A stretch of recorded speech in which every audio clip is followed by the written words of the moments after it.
Yo, what's good, everybody? And thank you for tuning in to this review of Run the World, episode 1 of season 2, entitled A Dream Deferred. If this is your first time coming to my channel, welcome. If you are a returning family member, you already know what it is and what it always will be. Now, let me start off by saying this. If you're not watching Run the World, I beseech you, my brethren and my sisterin, to tune in every Friday on Starz and get into this amazing display of black women navigating through life, relationships, careers, love, and self-discovery. Okay, because this show is like that. You know what I'm saying? It's like that. It's a hidden gem, and everybody need to get into it. So now that I got that out the way, let's get into this review. Now, this episode opens up with Ola marrying this white chick in an extravagant ceremony. And I was like a little perplexed because I was like, hold up. I know good and well Ola is not marrying this white woman. Love is love and love who you love. But Ola is Nigerian, I believe. And I just couldn't get down with the concept of him marrying Peggy Sue. You know what I'm saying? But lo and behold, I'm sorry. Lo and behold, Whitney is dreaming this. Whitney was engaged to Ola, but he called off the wedding after finding out that Whitney slept with another man, and rightfully so. He should have called off the wedding. Whitney is on a plane with her two best friends, Sandy and Renee. Ella was another character on the show, but sadly, she has been written off. And it's incredibly sad because she was my favorite character. But on the show, they have her in Tulum finishing the writing of her book because she's a writer. I related to her character a lot with some of her situations and the fact that she was also a creative, and I really connected with that. But, sadly, she's not on the show anymore. But, case cry will spill milk, so we gonna leave that alone. So when the women get back to Harlem, which is where they reside, they get back to their lives. Well, sort of. So we're gonna start with Sandy. Sandy shows up to her man's Matthew house, who she has missed along with his daughter, Amari. So Matthew seemed a little bit uncomfortable, but we really couldn't tell why. Because I was like, Matthew, why you keep turning your head like it's somebody there? Well, it was. So we hear Amari say, Mommy's back, in this real, exciting tone. And Sandy gets a bit emotional because Amari has never called her mommy before. And child Amari still hasn't. It was funny, but it wasn't funny. It was sad. It was one of them like uncomfortable laughs. Amari was talking about her actual mother, who's back in town after being honorably discharged by the military. And I felt for Sandy in that moment because I could only imagine the tug of war of emotions that was running through her body. It's not a bad thing that Amari's mom is back in her life, but Sandy has been, you know what I'm saying? She has rightfully put herself in that place, but also like she has to be concerned about the placement that she now has, being that Amari's mom is back in the picture. And I was just like, oh my God, I can only imagine. I'm like, girl. And this is one of those things where I talked about earlier how these women are navigating through these relationships and these unexpected scenarios or life experiences, because everything was going peachy key. Everything is going great in her relationship with Matthew and how she's been able to be this mother figure to Amari.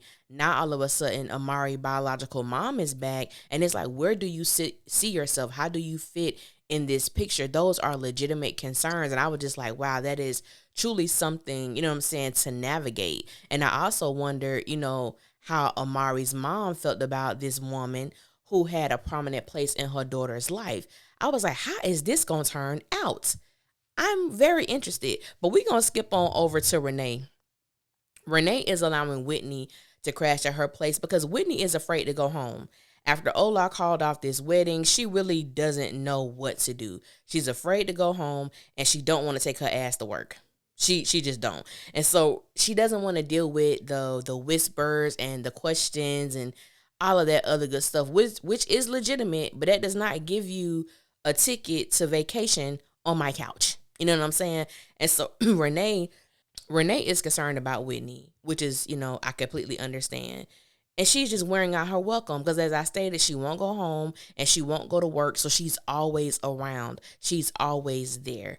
And so Whitney attempted to give herself a little morning time treat, you know what I'm saying? And so when she grabbed her toy, she could hear Whitney watching TV in the front room. So Renee calls her ex-husband Jason because Jason is friends with Ola, and Renee wanted to know how Ola is feeling about everything. Like, is he talking about Whitney? And if so, what is he talking about? Like, does he want to get back together? What's going on? So Whitney goes down to the studio where Jason is working and tells his art. This was so funny to me. She goes into the studio. They're in the recording studio. His artist is in the booth singing. Now, I ain't gonna lie. I said, his voice is interesting. And so Renee tells him that he needs vocal training because he's pitchy. I said, girl, sit down. You are not a producer, even though you are right, sis. Brother was a bit pitchy, but this ain't your job. Sit down. So now for me, the convo between Renee and Jason was interesting because even though she was there to find out about Ola, which we find out that he has not mentioned Whitney since he canceled the wedding. He ain't talking about her. They talking about basketball, sports, and other things. It seemed to me that Renee may want Jason back. I was like, Renee, what's going on? Because, sis, I'm kind of getting these vibes from you. At least that's what I picked up. I don't know about y'all, but in that scene when she was in the studio, she made sure she wore them tight-ass tights, looking real cute. I think wanting to spark Jason's attention or to kind of get him to kind of lead on that maybe he want that old thing back. But I think Renee, still have some residual feelings for Jason. That's just what like I said, that's what I picked up. So Jason says he will talk to him, so he does. And so we see them at the it's like a little I guess it was like a cigar bar. And so we have Jason and Anderson, who is Ella's man, and they talk to Ola. And it was an interesting conversation because Anderson makes a statement that, a lot of men cheat and women forgive all the time, that he should forgive Whitney and basically forgive her man, move on, get this wedding back up and running. And so Ola asked the $1 million question, and he asked Anderson that if Ella cheated on him, would he still marry her? And Anderson's response was, well, I ain't say all that. I said, It's very easy to tell somebody what they should do, what may be the best course of action for them.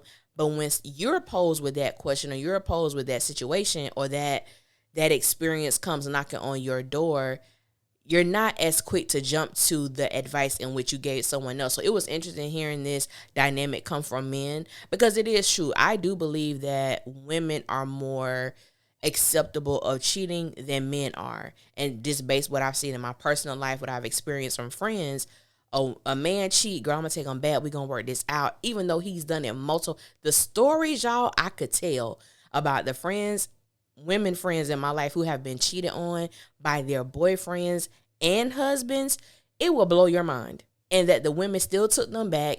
And I'm thinking to myself, I don't even understand that rationale. I'm not saying that you should, destroy your relationship because of one moment of infidelity. But at the same time, I am one where cheating is not acceptable for me because I don't know how I can trust you after. I don't know how I can submit to you in a sexual way or an emotional way, knowing that you just completely destroyed my trust and the vulnerability that it takes to spend your life with someone and you just haphazardly make a decision that affects us both. I don't know how I could recover from that. Forgive you, I can, but move on with you, with a life with you, I don't know if I'm capable of doing it, and I pray that I'm never ever placed in that situation.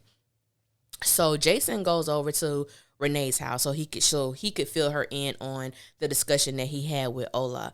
And we find that Jason has asthma. And so when Renee went to the studio, he asked her, like, you took me off of your insurance, and getting a good inhaler is hard when I ain't got no insurance. And so Renee did not tell him the truth until he got to the house.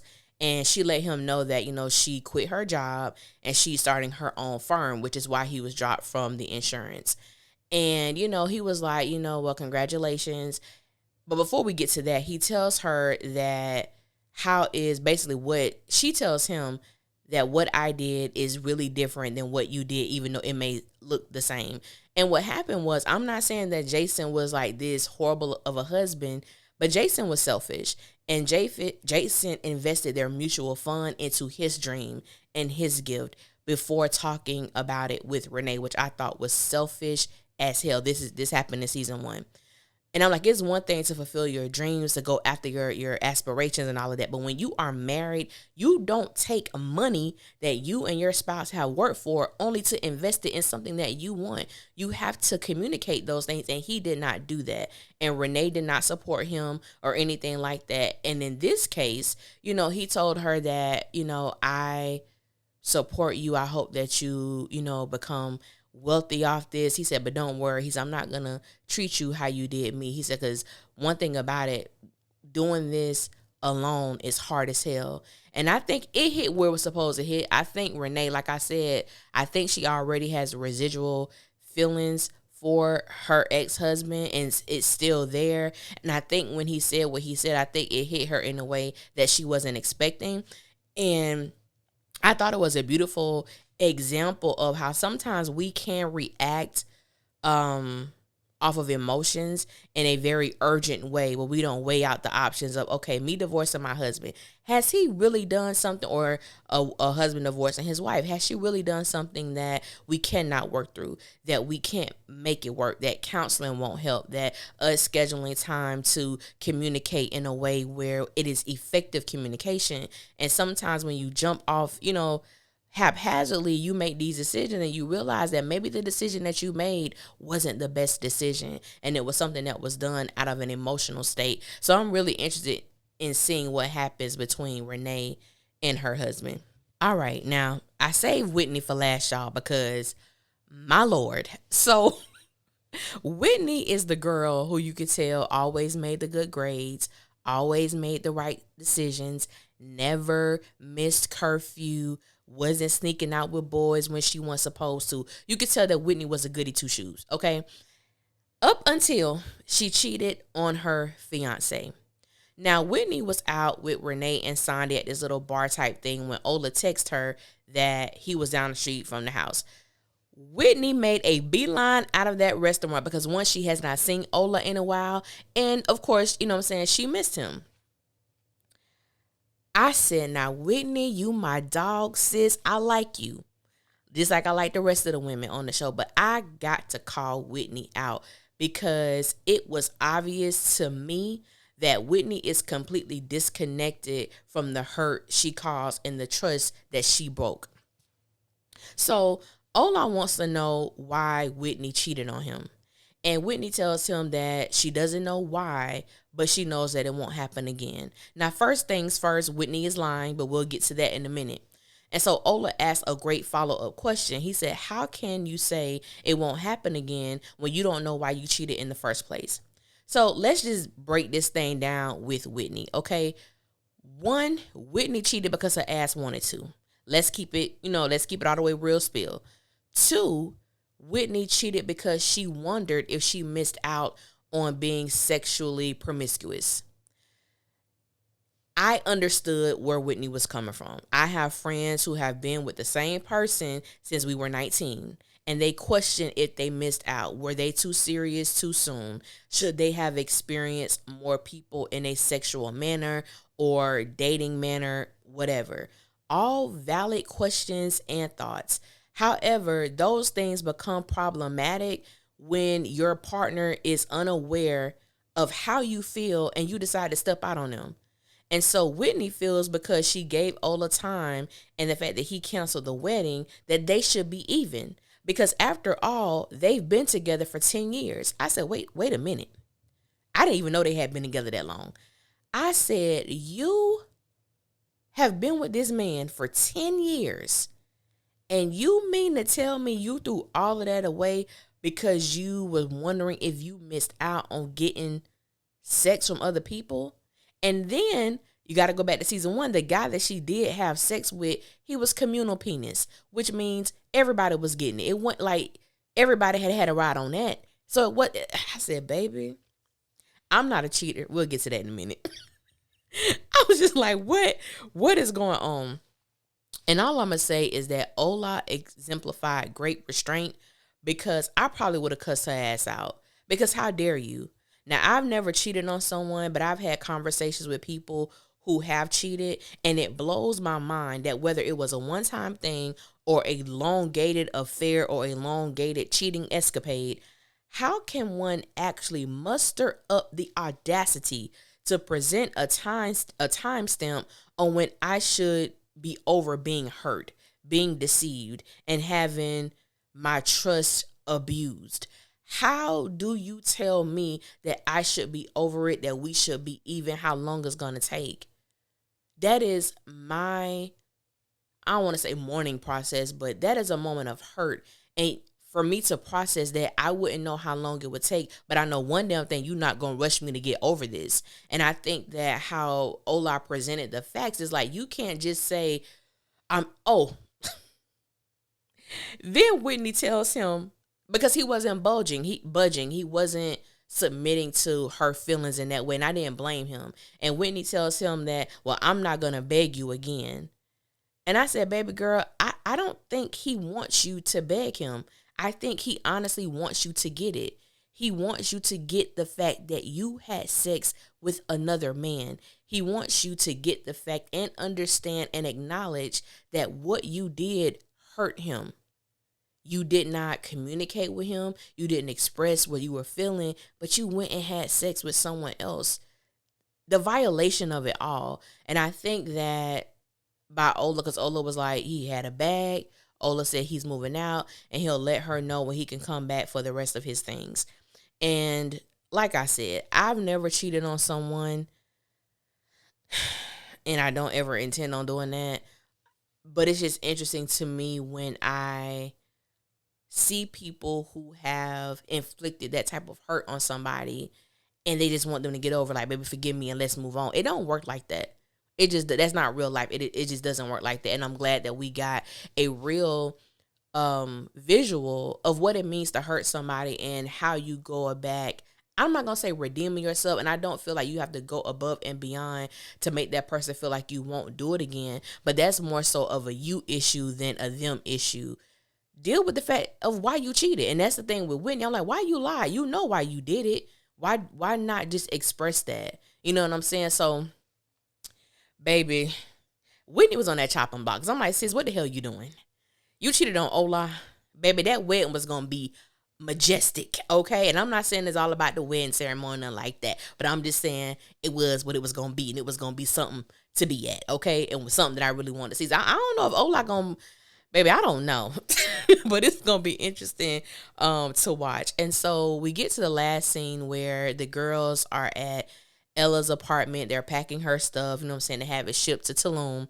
And Anderson comes in and, you know, they tell him, like, take care of our girl, because he's going to Tulum with her. And so we find out in season 1, Anderson chose his job over his relationship with Ella, which is why they ended things. Initially, they did get back together in season 1, and he's just not going to allow that to happen again. So he's going where she is. I said, baby boy, you better do that. Your girl in Tulum, I'm going to need you to be in Tulum. So it was cute to see. And so lastly, the girls, you know, they toasted to each other and, you know, just moving along with the valleys, you know what I'm saying, of life, the mountaintops of life. And that's one of the things that I really do love about Run the World, is that these women are really friends.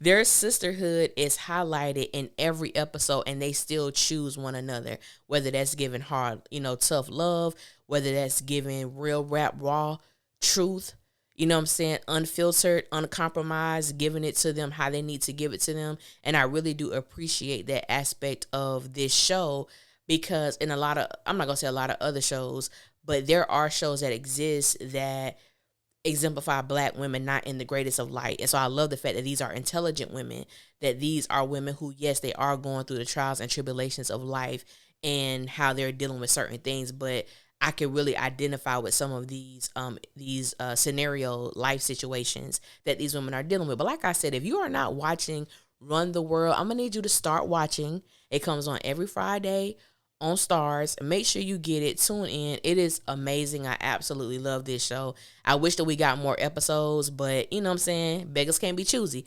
We get what we get, and I'm grateful for it. But I want to thank you guys for tuning in. Until next time, y'all be safe out there.